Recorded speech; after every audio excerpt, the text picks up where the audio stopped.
আম্মা জান চোখের মনি আম্মা জান। প্রয়াত চিত্রনায়ক মান্না ঢালিউডে তুমুল জনপ্রিয় তিনি। মৃত্যুর পরও তার সিনেমাগুলো বিনোদন প্রেমীদের পছন্দের তালিকাতে রয়েছে। তুমি ছুঁয়ে দিলে আমার কি যে হয়ে যায়। 2 যুগেরও বেশি সময় ধরে বাংলাদেশি ফিল্ম ইন্ডাস্ট্রি দাপিয়ে বেরিয়েছেন তিনি।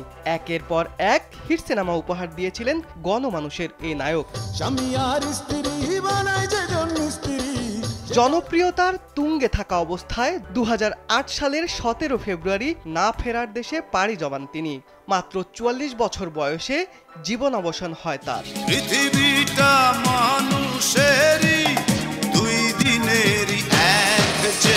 মান্নার একমাত্র ছেলে সিয়াম ইলতিমাস। ঢালিউডে বিচরণ নেই তার। সামাজিক যোগাযোগ মাধ্যমে মাঝে মধ্যে কিছু পোস্ট দেন সিয়াম।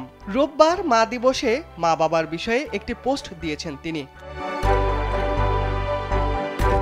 ফেসবুকে ও ইনস্টাগ্রামে বাবা মায়ের ছবি প্রকাশ করেছেন সিয়াম। তাতে শৈশবের সিয়ামকেও দেখা গেছে। ছবিতে তিনি ইংরেজিতে একটি বাক্য লিখেছেন, সেটির বাংলা অনুবাদ করলে দাঁড়ায়, আমার বাবার দারুণ সৌভাগ্য ছিল, এ কারণেই এই সুন্দরীকে জয় করতে পেরেছিলেন। সুন্দরী বলতে সিয়াম তার মা শেলি মান্নাকে বোঝাতে চেয়েছেন। এরপর মায়ের উদ্দেশ্যে সিয়াম লিখেছেন, হ্যাপি মাদার্স ডে।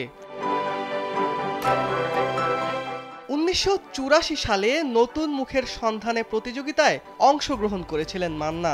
ওই প্রতিযোগিতার মাধ্যমেই রূপালী জগতে পা রাখেন তিনি। তার অভিনীত প্রথম সিনেমা তওবা। তবে মান্নার প্রথম মুক্তিপ্রাপ্ত ছবি পাগলি। 1991 সালে কাশেম মাল্লার প্রেম সিনেমায় অভিনয়ের মাধ্যমে দর্শকের নজরে আসেন এই নায়ক। জানে জানুক জগৎবাসী শিবলি আহমেদ, কালবেলা। ভালোবাসার অপরাধে